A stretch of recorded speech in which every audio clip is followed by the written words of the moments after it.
And welcome to the show, Tonya. Hey, Marcus, how are you? I'm good. Thank you for joining me. I want to say 16. Did we meet in San Diego FinCon? Was that? We did. We did. Yeah. I was thinking about the days. I was like, was that 16? So, unfortunately, it has been a while. Or fortunately, Yeah, it's 5 years. That's what I was saying. It kind of shocked me a little bit.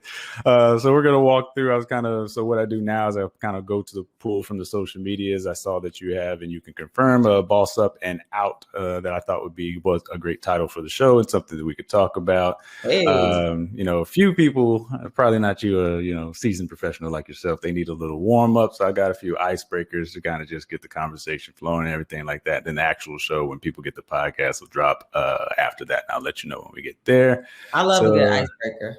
We got Boss Up and Out with Tonya Rapley. And I guess the first that I wanted to ask you, I think I've shared it a number of times. I think I've butchered your quote, 1,000 times over the years in this little icebreaker section, but it really stuck out to me. And I was telling my fiance as I was preparing for this episode, I was like, there's just some people, and I'm glad you proved me to fruition, that I'm like, she's going to do something. And one of those somethings, when you drop this tweet, I was like, so the tweet for the people who are in the listening audience is, everyone has ideas, but effective execution, ? That's a skill. It takes dedication and discipline to execute, and everyone doesn't have that. I thought it was prolific. I was like knocked over in my seat. You got 138 retweets and everything like that. But some people didn't really grasp that. So do you still feel this way? And what does this tweet, or did this tweet, mean to you? Why did you drop this? Yeah, absolutely. Part of it is because I've been in business since 2000, and I've been a full-time entrepreneur since 2015. And people always come to me with their ideas, and I'm going to do this, and I'm going to do that, and I'm going to do this, and want to be a sounding board. And, oftentimes I'm just like, just focus on execution. So many people have these ideas, but they aren't executing. And a lot of us who are successful or have been successful in our industry aren't special, aren't smarter than the rest of the people. We're just committed to execution and showing up and executing every day, even when we want to do otherwise. And so it's like, everyone does not have that dedication to execution. And that's essentially what makes you special, is your ability to execute and be dedicated to that. Yeah, I appreciate you saying that. It's not a maybe innate or special talent that separates. And that's kind of what I want to do on the show, is why I have, influencers and entrepreneurs on here. A question I need to ask you that I've been asking the more recent guest is coming up after that. But yeah, somebody told me, and it's another influencer, I'll probably end up having her on the show. So unfortunately, I can't quote her exactly, but you can pick my brain when you pick your payment, because, everybody want to jump in the DMs and get $10,000 worth of advice, but, they won't buy a $37 course. So listen, and they won't finish that course, and it's required me to check myself too, when I'm talking to peers, I'm about to start learning how to trade. And I'm like, I'm not going to ask Teri any questions until I finish her course, because it is disrespectful to the time they put aside. And people want the shortcut, but the shortcut was put there for you in the course and in the podcast interviews and everywhere else. People like to air successful people out saying, oh, they didn't have time to speak to me with this, or they were too busy for this. But it's like, how much information have they put out there that you haven't taken the time to navigate through? This, I haven't even counted my podcast episodes, Marcus, but this is probably, I'm definitely into the hundreds. Yeah. And as far as podcast interviews. And it's like, there's so much information out there that I share for free that if you want to work with me directly, you're going to pay for my time. Yeah, it's from a movie. I forget which one. It's one of the Seth Rogen's one, but No More Free Randy, when he was talking about coming up. I did all these things for free over the years. Since 2015, I've got a 15 history of information. I hate to be that guy, but at this point, you literally can Google it. There's 10 years of free just right there on Google. I had to come at somebody sideways in the comments the other day, actually, because they if you come from my neck first, I'm not I'm not ashamed to go back. We can go neck for neck. First of all, you in my comment section, I can block you. But somebody was saying something that was like right there in the photo. And I was like, my new response now is let me Google that for you. Because it's something I read that's like the professional FU, everybody dropping that. So my new professional FU. So if you ever see me responding to you in the comments, let me Google that for you. It is not a compliment. I'm going to borrow that. Let me Google that for you. This individual ended up deleting the comments, and I'm sure he knows who he is. And I hope he hears this part of the episode. Shout out to him. But yeah, I really want to start with that quote and drive home the point of execution. I am going to drop a little plug. I think it's Teri. So you can also find that at themarcusgarrett.com/invest with Teri. If you're interested in moving into trading and learning the platform. And I agree with you that like one of the tips that I saw is not to ask the creator, unless they have like a mastermind or a mentorship course or a program, until you complete the course. Like if their response is, oh, that's section 6, like to your point, then that's invalidating the work that they have done to provide this information for you. And I agree with you that a lot of people, if they go that far to taking the course, I think the completion course rate for all courses, probably mine included, is like 60%. I want to say it's 60% don't complete. Yeah, I think it's 60% don't complete. Oh, okay. I was going to say 60% completion is high. Yeah. And that's another thing. Like, so as I'm kind of I try to run a database business, and I'm looking at that. I'm like, I'm seeing all the numbers between the differentiation between what people say they want and what people actually do. I can literally just say like, okay, we hate clickbaits, we hate that, but that's where they're literally clicking, where they're literally traveling to. So using facts to form opinions instead of opinions to form facts is what we say around here. I got another one for you. That was a good icebreaker. Like I said, warm up the conversation. I know, right? I'm like, that's not the interview. Seasoned professional like yourself, it would be nothing. But actually, when we were starting this interview, what we used to formerly call the black box, so like the offline discussions, when I'm bringing guests on, they can choose from either Wisdom is Misery, which is a segment on the show where we use facts to form opinions instead of opinions to form facts, or Life After Death. And I'm not really going to go that route this time, but you chose Wisdom is Misery. So if you do have a story to share, but I have seen you a few times, and I have this up for the people who are not watching. How do you use credit cards as a tool to meet your financial goals? Can you talk a little bit about that? Because I thought credit cards were evil. That's what everybody tell me in the hashtag debt-free community. So how can you use credit cards and or debt as a tool to meet your financial goals, whether that's personal or as an entrepreneur? Yeah, I mean, credit cards take on the habits of the user. And so, for example, for me, yesterday, I was shopping and getting some things because seasons change and I have a toddler. He's not in the same size clothing that he was last year. And I intentionally used my Gap card because I usually buy things for him for Gap or Old Navy. Intentionally used it. I'm going to wait until about Thursday when the balance hits, and then I'm going to pay it off immediately because I have the cash on hand.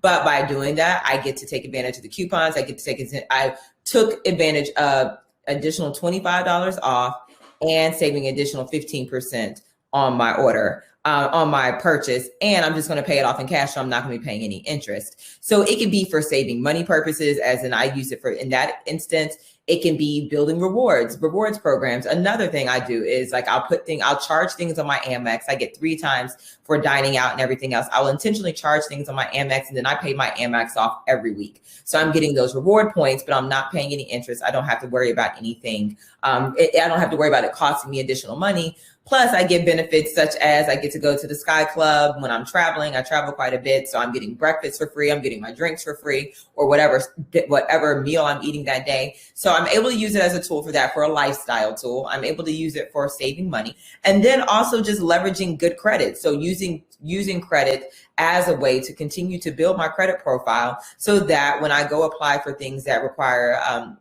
that are credit-based decisions, my interest rate is lower, which is also going to cost me money over time. I am not a part of the, I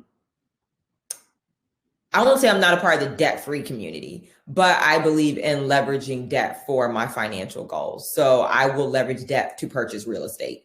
I don't necessarily have the desire to pay my mortgage off entirely, because from my perspective, I can use that money and invest elsewhere, such as I'm taking the course with Teri and I'm learning how to trade. I can use that money and learn and grow it. Or I currently have my investment portfolios. I can take that money that I would have used on my home to pay my home off, and I can grow that money. So for me, it is getting better interest rates so that you can use your money elsewhere, and the money that you borrow doesn't cost you as much because you have good credit.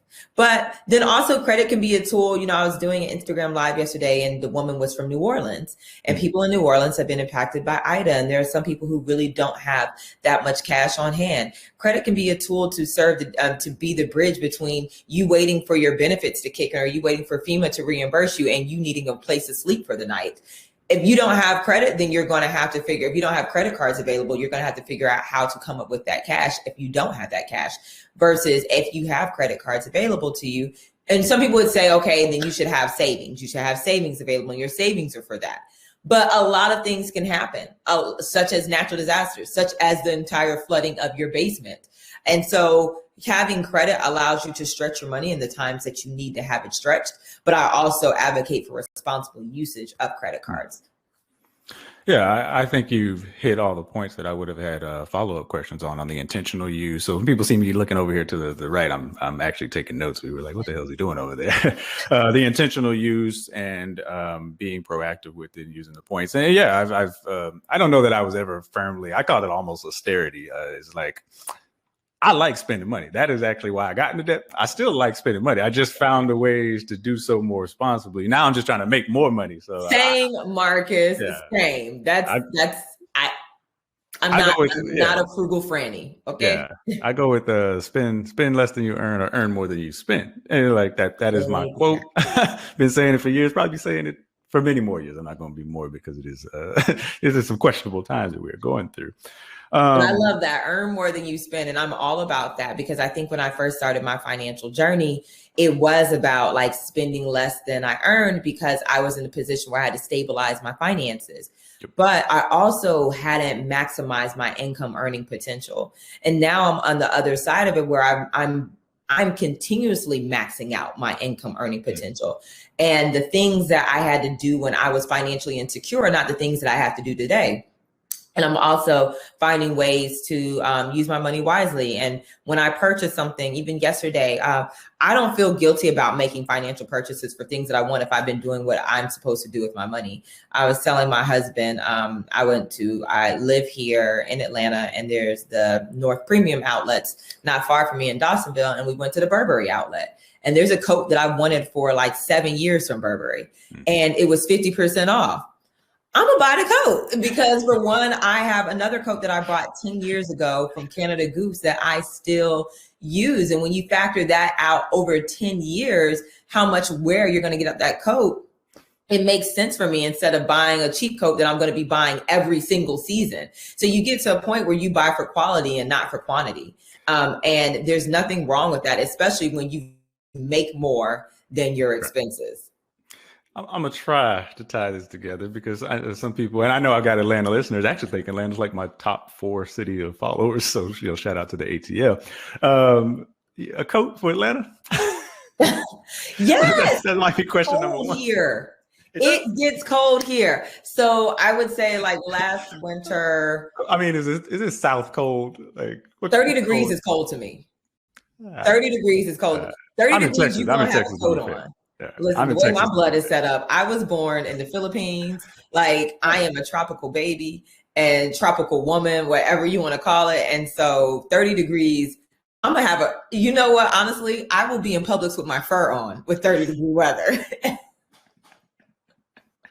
Being honest. Okay. So the way I was going to try to tie it together is, you had made a point earlier, and then you had actually mentioned this on a much older podcast now, but I want, because it was a plug then, I'm sure it still is now, especially with the pandemic and everything like that. But you had said you had wrote in, I forget what it's called, but it's you're, as a brand and an influencer, you can write in your requirements, but you said you have certain requirements for your flights. Do you still have that? And can you talk a little bit about how you use that? Yeah, so I'm really big on rewards points, rewards programs and everything, and taking advantage of those. I like the rewards for being loyal. And I like convenience, I like comfort, and those are also some of the reasons I wanted to become more financially secure, is because I like convenience and I like comfort. I will pay a little more for convenience, and I don't want to feel bad about paying more for convenience. So for me, I have my rewards points for my hotel with the Marriott group. So if I'm being booked out of town, if I'm being booked at a hotel, I request to be booked at The Marriott hotels are one of their something within their hotel group, which they have a vast network and a vast collection. And then previously it was American Airlines, but now I'm a Delta girl because I live in Atlanta. And so my preference is to book me on Delta Airlines. And that's because I get complimentary upgrades. That's where I have my status with and everything else. I get my bags checked free. If I'm bringing extra bags, I can check those for free. Same day flight changes. I have a host of benefits. And so in the event that you book me on an airline that is not my preferred one, then you are responsible for covering my baggage fees if there are any. So I'm writing this down. So I also get paid for this too. So this is in the action item section, and I've written down Marriott points group because I'll be doing some of this myself. Honestly, I was talking to a friend of mine, and he's like titanium level with the Marriott group. And yeah, at the titanium level, they upgrade you to like the penthouses automatically. Like I was like, oh, see, I'm slipping. I'm Bonvoy for no really particular reason. I think I signed up for. That's Marriott. That's like, is that Bonvoy? Marriott. The Western group and everything. Marriott Bonvoy. So yeah, I've been using a point because similar to what you're saying is for whatever it is, and this is not a reflection of you. This is a reflection of me. I've noticed, and it took me a while to accept it. But I just kept putting myself in places. I'm like, why am I here? Why am I doing this? Why am I paying for that? And I like to be pampered. Like I've just got, and it used to be, I'm really just aged into old uncle. I'm quite literally an uncle. I'm quite literally old. And I was like, man, why are they always out there smoking cognac and rolling cigars? And now that's like a perfect Sunday to me that I just described. Like it's just all making sense to me. So the Marriott Bonvoy point system is just another upper echelon. I don't have this Delta system. I have to look into that. I think the missus will be happy. Oh, it's next level. We were me and my sister traveled to Mexico City 2 weeks ago, and they came to our room. So we stayed at the St. Regis. And the other thing is like, it comes to a point where I'm going to enjoy my money. Like if my money is working for me actively, then I am going to enjoy my money. So we stayed at the St. Regis, which actually is not as expensive as people would think because it's Mexico City. But we had a butler assigned to our room. The first night we were there, she came, we had like a sabering ceremony. I had never even heard of sabering. It's when you open a bottle of champagne with a sword. And so they came, we had the ceremony in a room and like popped the champagne and everything. I was like, these are the experiences. And my sister got to experience that too. Yeah. And there are a lot of people who will not get to experience the upper levels of living in this lifetime.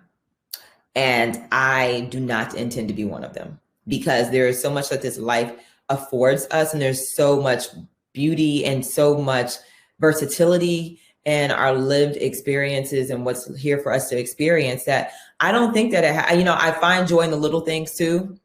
This weekend unplugged and was just at a friend's house in the backyard with my son for like 2 days and just, didn't have to spend any money to be there. Just I enjoy the little things too. But when I spend money, like it's going to be worth it.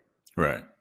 Another thing, and I get this from a pops, that this is undeniable, is I love a good hookup. Like no matter how much money I make, I'm not rich, but I just love walking up there like, oh, Mr. Garrett, oh, I see that. Oh, let's move you up to. I'm like, yeah, oh, that's what we're doing. Like, I don't know why. Like, I don't know, man. Like, I probably need to explore that.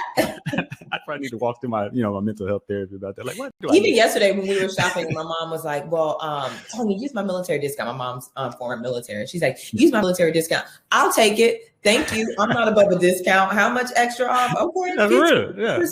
Yo, 10% make me so happy. It goes. That's $14 off. Let's go. Yeah, I was chasing after. I probably spent, as far as hours go, probably $500 worth of hours chasing down $6 over an insurance misbilling. And it turned out to be incorrect. They like raised my insurance for no reason whatsoever. $6. And it was like one of those things where I just paid it, but I made an asterisk. Like I put it on my calendar for a weekend when I was bored. I'm getting this $6 back. I was chasing call center reps all over the great state of this, or all over the great United States, but I got that $6 back. You got your money back. Sometimes it's the principle. Exactly. Before we lose everybody. So most people can't articulate their dreams, let alone their goals, and likely therefore are not their core values. You did that very simply. How did you come to those, and I guess why those, and how did you come to the realization that those are your core values? Yeah, in therapy, actually, I was in therapy because there was a time where I was having anxiety attacks, and I was like, "This is not you, Tanya. Like, you're cool as a cucumber for the most part." And I was having anxiety attacks, and it was part of our therapeutic process. And part of those anxiety attacks was I was saying yes to things that didn't align with my core values. And so my therapist required me to do like these targeted activities that helped me distill what my core values were, and that became a rubric for what I said yes to and what I said no to. If it aligned with my core values, then we say yes. If it doesn't align with the core values, then we think about it and determine, is it worth it? And if it's not worth it, we say no. And when we say, is it worth it? Is it going to help me get closer to my ultimate life vision? And if it's a no, then it's a no. But now I actually do that exercise with any coaching program that I'm doing. We do a core values exercise. So the My Fab Finance Bootcamp, which we'll be opening the doors for on September 21st, we do a core values exercise. My 30-day shift program, which is in my personal brand, which is helping women navigate their next life shift powerfully. We do a core values activity and focus on that for a couple of days, because those core values will guide you into, you may not know what your vision is, but you know how you want to feel and you know what's important to you. And those core values will guide you to it.